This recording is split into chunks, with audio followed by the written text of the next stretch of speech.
আসসালামু আলাইকুম। আমি বানাবো ডালডা দিয়ে ক্রিম। তার জন্য আমি নিয়েছি 250 গ্রাম ডালডা। আমি ডালডাকে গ্রেটার দিয়ে গ্রেট করে নেব। তার জন্য লাগবে আমার চিনির শিরা। আমি 1 কাপ চিনি নিয়েছি, চিনিটাকে শিরা করে নেব। চুলে একটা পাতিল দিয়েছি, দিয়ে দেবো সে 1 কাপ চিনি, দিয়ে দেবো হাফ কাপ পানি, দিয়ে দেবো হাফ কাপের মতো পানি। জাস্ট চিনিটা শুধু আমি গলে নেব, আর কিচ্ছু করবো না। চিনিটাকে আমি শুধু গলে যাওয়া পর্যন্ত জল দিয়ে নেব।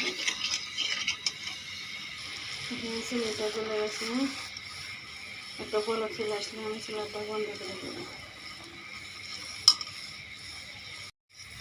চিনি শিরাটা হয়ে গেছে, আমি চুলাটা বন্ধ করে দেবো। আমি সুন্দর করে গ্রেট করে নেব। এখন ডালডাটাকে আমি সুন্দর গ্রেটার দিয়ে গ্রেট করে নিয়েছি।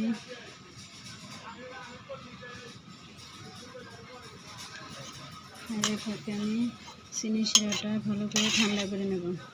গরম অবস্থায় ডালটার ভিতরে এখানে দিতে যাবে না, তাহলে ডালটা গলে তেল হয়ে যাবে। এই জন্য চিনি শিরাটা ঠান্ডা করে নিতে হবে। আমি চিনি শিরা ঠান্ডা হয়ে গেছে, এর ভিতরে একটু করে দেবো আর হ্যান্ড বক্সের সাহায্যে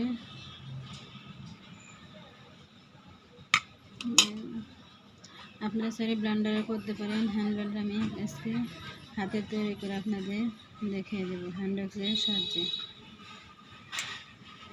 আপনার চিনি শিরাটা দেবেন আর এরকম করে মাথা থাকবেন, এর সাথে লেগে যাবে, সমস্যা নাই। আপনি একটা চাকুর সাহায্যে ছাড়িয়ে নেবেন। আমার হ্যান্ড বক্সের হাতলটা খুলে গেছে, সেজন্য আমি ডাল ঘুটনি নিয়েছি। আমি দিয়ে দেবো 1/2 কাপ তেল। আমি একসাথে দেবো না, অল্প অল্প করে দেবো আর ভালো করে গুটে নেব। তারপরে চিনির শিরা দেবো আর আমি ক্রিম বানিয়ে নেব। দেখেন ক্রিম পর্যায়ে এসে গেছে, প্রায় কতটা বোঝা যাচ্ছে আমি বুঝি না। আমি এবার একটু দিয়ে দেবো সয়াবিন তেল, আবার দিয়ে দেবো চিনির শিরা, একটু দিয়ে দেবো আর মেখে নেব।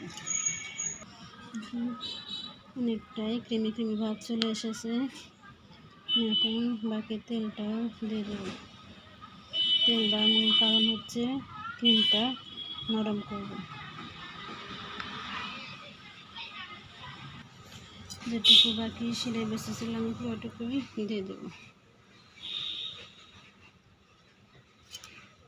রেডি হয়ে গেছে আমার ডালডার ক্রিম। আমি এর ভিতরে দিয়ে দেবো 1/2 চামচের মতো ভ্যানিলা এসেন্স। আমি একটু নেড়ে পরিবেশন করব। এখন আমি আপনাদের কাছ থেকে দেখাচ্ছি কত সুন্দর হয়েছে। আমি একটা অন্য পাত্রে উঠিয়ে নিচ্ছি। এখন রেডি হয়ে গেছে আমার ডালডার ক্রিম। আপনারা যে কোনো কেক, পাউরুটি সবার সাথে এই ক্রিম খেতে পারেন। আমার এই ডালডার ক্রিম যদি আপনাদের ভালো লেগে থাকে তাহলে অবশ্যই বাসায় একবার ট্রাই করবেন। কেমন হয়েছে তা কমেন্টসে জানাবেন। ফেসবুক থেকে দেখে থাকলে ফেসবুক পেজটা ফলো করবেন, আর ইউটিউব থেকে দেখে থাকলে ইউটিউব চ্যানেলটা সাবস্ক্রাইব করে পাশে থাকা বেল আইকনটি ক্লিক করে দেবেন। আল্লাহ হাফেজ।